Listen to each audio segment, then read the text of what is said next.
July మొదటి పక్షానికి వచ్చేశాం.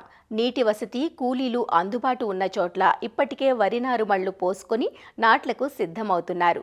మరికొందరు ప్రస్తుతం కురుస్తున్న వర్షాలకు స్వల్పకాలిక రకాలను నారు పోసేందుకు సన్నద్ధమవుతున్నారు. అయితే కూలీలు కొరతగా ఉన్న ప్రాంతాలు, నీటి విడుదల ఆలస్యమయ్యే ప్రాంతాలలో వరిని నేరుగా విత్తుకోవటం మంచిది.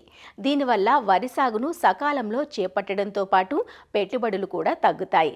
ఫెర్టికమ్ సీడ్ డ్రిల్ అనే పరికరంతో వరిని వరుసల్లో విత్తుకునేందుకు అవకాశం ఉంటుంది.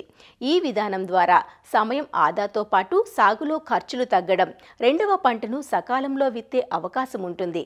సీడ్ డ్రిల్తో వెదవరి సాగు చేసే రైతులకు సాగులో ఎలాంటి మెలకువలు పాటించాలో తెలియజేస్తున్నారు ఆచార్య ఎన్జీ రంగా వ్యవసాయ విశ్వవిద్యాలయం విజయనగరం ఏరువాక కేంద్రం ప్రధాన శాస్త్రవేత్త డాక్టర్ లక్ష్మణ్. ఉత్తర కోస్తా జిల్లాల్లో చూసుకున్నట్లయితే దాదాపు వరి అనేది ప్రధానమైనటువంటి పంట. వరి సాగులో చాలా కష్టనష్టాలను ఎదుర్కొని మరీ రైతులు పండించడం జరుగుతుంది. ఏదైతే ఈ యొక్క నారుమడులు వేసి ఉడుపు ఉడిచేటటువంటి పద్ధతిలో చాలా వరకు సమస్యల కారణంగా ప్రధానంగా ఒకటి కూలీల సమస్య, రెండవది ఏంటంటే అధిక ఖర్చు అవడం మూలంగా రైతులు ఈ యొక్క ప్రత్యామ్నాయ పద్ధతులపై దృష్టి సారించడం జరుగుతుంది. ఈ యొక్క వరిని యథ సాగు పద్ధతిలో సీడ్ డ్రిల్ సహాయంతో వరిని విత్తుకున్నట్లయితే సాగు ఖర్చు తగ్గడమే కాకుండా ఇంకోటి ఏంటంటే ఉత్తర కోస్తా జిల్లాల్లో ప్రధానంగా వర్షాధారంగా చెరువులు నిండేదానిపైన మన యొక్క సాగు ఆధారపడి ఉంటుంది. కాబట్టి ఒకవేళ వర్షాలు ఆలస్యమైనట్లయితే, ఈ చెరువులు నిండడం లేట్ అయినట్లయితే దాదాపు నారుమడిలోనే నారు దాదాపు 45-50 రోజుల వరకు ఉండిపోయి ఆలస్యంగా నాటినటువంటి పరిస్థితులు ఎక్కువగా ఉత్పన్నం అవడం జరుగుతుంది. ఈ విధంగా సాగు జరిగినప్పుడు దిగుబడులు గణనీయంగా తగ్గిపోయేటటువంటి ఆస్కారం ఉంది. కాబట్టి ఇటువంటి అన్నింటికి జవాబుగా ప్రత్యేకంగా ఈ యొక్క సీడ్ డ్రిల్ సహాయంతో వరిని విత్తుకోవాలి. సీడ్ డ్రిల్ సహాయంతో తగినంత మోతాదులో వర్షపాతం పడిన తర్వాత జూన్ చివరిలో కానీ జూలై మొదటి పక్షంలో కానీ వరిని నేరుగా విత్తుకున్నట్లయితే తొలి దశలో ఆరుతడిగా పండిస్తూ వర్షాలు పడిన తర్వాత పూర్తిగా నీరు నిలకట్టి వరిని పండించుకోవచ్చు. ఈ పద్ధతిలో దాదాపు పండించేటటువంటి రకాలని కొంచెం వేరు వ్యవస్థ లోతుగా ఉండేటటువంటి రకాలు పండించుకున్నట్లయితే పంట ఎక్కువగా పడిపోవడం అనేది జరగదు. ఏదైతే 1121 శ్రీధృతి అనే రకం ఉందో ఇది కూడా ఎదకి అనుకూలమైన రకము. దీనికి కూడా వేరు వ్యవస్థ లోతుగా వెళ్ళి పడిపోకుండా ఉండి ఈ యొక్క సీడ్ డ్రిల్ సహాయంతో యథ పద్ధతిలో కూడా అధిక దిగుబడులను ఇచ్చేటువంటి అవకాశం ఉంది. సాధారణ పద్ధతిలో పండించే కంటే వారం రోజుల వరకు కూడా ముందుగా కోతకు వచ్చేటువంటి అవకాశం ఉంటుంది. కాబట్టి మనం తర్వాత విత్తేటటువంటి అపరాలకు కానీ లేదంటే మొక్కజొన్నకు కానీ ఎటువంటి ఇబ్బంది లేకుండా తొందరగా కోసుకోవచ్చు. అయితే ఈ పద్ధతిలో తొలకరి వర్షాలను సద్వినియోగం చేసుకొని సమతులంగా పొలాన్ని 2-3 సార్లు మెత్తగా దుక్కు చేసుకున్నట్లయితే మనం చాలా వరకు కలుపు సమస్యను కూడా అధిగమించుకోవచ్చు. ఆఖరి దుక్కులో సిఫారసు మేరకు ఈ యొక్క భాస్వరం ఎరువును, పొటాష్ ఎరువులను వేసుకొని కలిగి దున్నుకోవాలి. అయితే మనం విత్తేటటువంటి విత్తనానికి 1 కిలో విత్తనానికి 3 గ్రాములు చొప్పున కార్బనిజంతో విత్తన శుద్ధి చేస్తే విత్తనం ద్వారా వ్యాపించేటటువంటి శిలీంధ్ర వ్యాధులు ఏవి కూడా ఆశించకుండా ఉంటుంది. అయితే దీనికి 10 గ్రాముల సూడోమోనాస్ను కూడా విత్తన శుద్ధితో చేసుకున్నట్లయితే తెగుళ్ళ బారి నుంచి కూడా మనం కాపాడుకోవచ్చు. తర్వాత ఏంటంటే మనం ప్రధానమైనటువంటి సమస్య ఈ యథ సాగు చేసినప్పుడు కలుపు. ఈ కలుపుని సకాలంలో మనం సమగ్రంగా యాజమాన్యం చేసుకున్నట్లయితే ఈ యొక్క యథ సాగు అనేది సమర్థవంతంగా అయినట్లే లెక్క. తొలి దశ నుంచి కూడా మనకి వరిలో కలుపు మందులు మనకు అందుబాటులో ఉన్నాయి. అయితే వీటిని ఒకసారి మనం కలుపు మందు వినియోగిస్తే ఇంకొకసారి మనం వీలైనంత వరకు వర్షల్లో విత్తుకుంటున్నాం కాబట్టి సీడ్ డ్రిల్ సహాయంతో అంతర్కృషి చేసుకున్నట్లయితే మంచిది.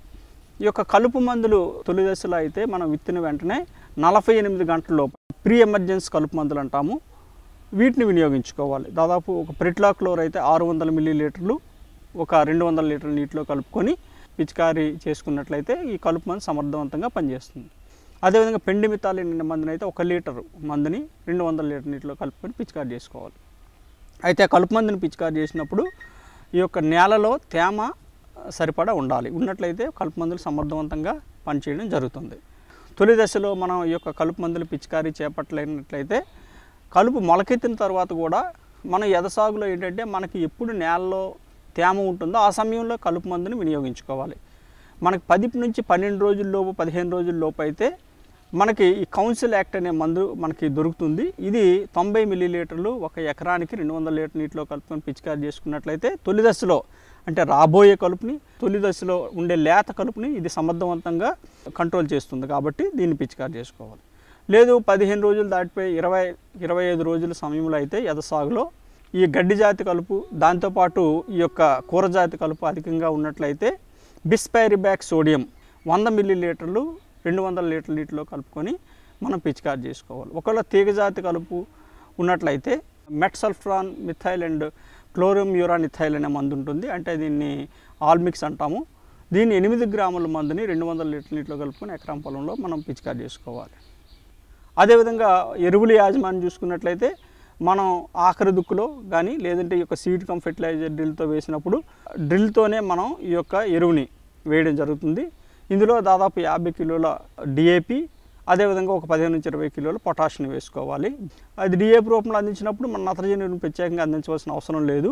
నెల రోజుల తర్వాత 30 కిలోల వరకు కూడా యూరియా, తర్వాత 60 రోజుల సమయంలో ఒక 30 కిలోల యూరియా, 20-25 కిలోల మ్యూరేట్ ఆఫ్ పొటాషియం పైపాటుగా వేసుకోవాలి. ఈ విధంగా వేసుకున్నట్లయితే ఈ యొక్క నేలకి సకాలంలో అందించి తద్వారా పంట పెరుగుదల బాగా ఉంటుంది. అదేవిధంగా నీటి యాజమాన్యం చూసుకున్నట్లయితే దాదాపు మనం 7 నుంచి 10 రోజులకు ఒకసారి నీరు ఇవ్వాలి.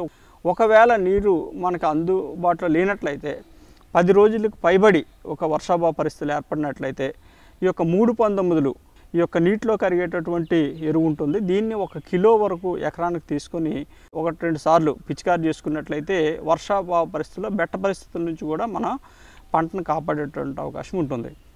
అదేవిధంగా ఈ యొక్క సీడ్ డ్రిల్ పద్ధతిలో మనం వేసినప్పుడు ఏ విధంగా ఉపయోగపడుతుందని ఒకసారి చూసుకున్నట్లయితే కూడా మనకు దాదాపు నాట్లు వేయడానికి, నారు తీయడానికి, దమ్ము చేయడానికి అయ్యే ఖర్చు దాదాపు చూసుకుంటే 8 నుంచి 9 వేల వరకు అవుతుంది. ఆ ఖర్చుని మనం ఆదా చేసుకోవచ్చు. ఇంకోటి ఏంటంటే సాధారణ పద్ధతిలో ఉడిచేదానికి మన చెరువులు నిండితే కానీ దమ్ము పెట్టేటువంటి అవకాశం ఉండదు. రెండోది ఏంటంటే చెరువుల నుంచి నీరు పారినప్పుడు కూడా పై పొలం నుంచి కింద పొలానికి పారి రావడం, ఇలాగా మనకి ఉన్నటువంటి మన సాగునీటి ఆవశ్యకత దృష్ట్యా చాలా లేట్ అవ్వడం జరుగుతుంది. దాదాపు 45 నుంచి 50 రోజులు నారు వేయడం జరుగుతుంది. అటువంటి దాన్ని మనం అధిగమించవచ్చు. ఈ సీడ్ డ్రిల్ పద్ధతిలో వేసుకున్నట్లయితే దాదాపు మనం ఒక వారం రోజుల ముందే పంటను కూడా కోసుకునే అవకాశం ఉంటుంది. కాబట్టి ఈ విధంగా మనం సీడ్ డ్రిల్ సహాయంతో విత్తుకొని ఖర్చు ఆదా చేసుకోవడం, దాంతోపాటు అధిక దిగుబడిని కూడా మనం సాధించవచ్చు.